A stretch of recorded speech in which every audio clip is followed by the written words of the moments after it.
So here we are, one of our little roofs over the windows, and you can see over the years what happened is they lean a ladder up against here and break these out. I could have ran into a few with the lift, but I really don't think I did the majority of the damage, especially right here. These are ladder marks, I'm sure. Years ago when we painted, I know we did it, and it was done after that. So I took some aluminum here, regular raw aluminum. It was used on a roof already.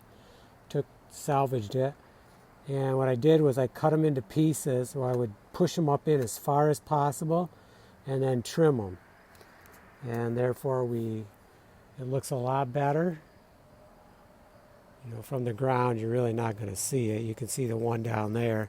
I also did that one, but it much better as far as water, and they look beautiful. The only other option I could have done was take everything off and redo it.